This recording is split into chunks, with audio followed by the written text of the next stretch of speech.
Hi friends, welcome to Aarthi cookery. நம்ம இந்த வீடியோவில் என்ன பார்க்க போகிறோம்னா கருப்பு உளுந்து அடை தான் பார்க்க போகிறோம்.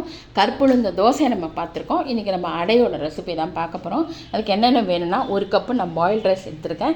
எந்த கப் எடுக்கிறோமோ அதே கப்பில் தான் பாக்கி பருப்பெல்லாம் எடுத்துக்க போகிறோம். ஒரு cup boiled rice, idli rice வேணாலும் இட்லி ரைஸ் எடுத்துக்கலாம். நான் நார்மல் சாப்பாட்டு யூஸ் பண்ணுற பாயில்ட் ரைஸ் தான் எடுத்துகிட்டுருக்கேன்.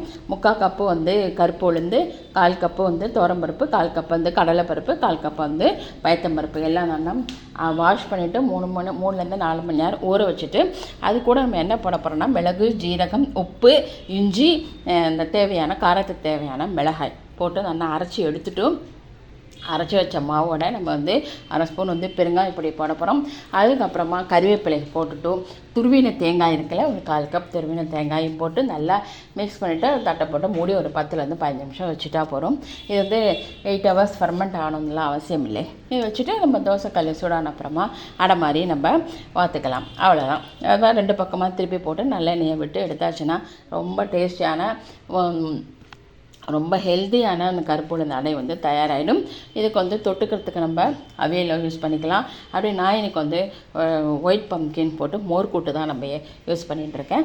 இது எடுத்துருக்கேன். இதுக்கு வேணும்னா நம்ம தேங்காய் சட்னியோ கொத்தமல்லி சட்னியோ நம்ம அவள் இஷ்ட பிரகாரம் நம்ம யூஸ் பண்ணிக்கலாம். இந்த வீடியோ உங்களுக்கு வந்து பிடிச்சிருக்குன்னு நினைக்கிறேன். இது வரைக்கும் என்னோடய சேனலை சப்ஸ்கிரைப் பண்ணலைன்னா ப்ளீஸ் சப்ஸ்கிரைப் மை சேனல். நமக்கு அடுத்த வீடியோவில் பார்க்கலாம். தேங்க்யூ.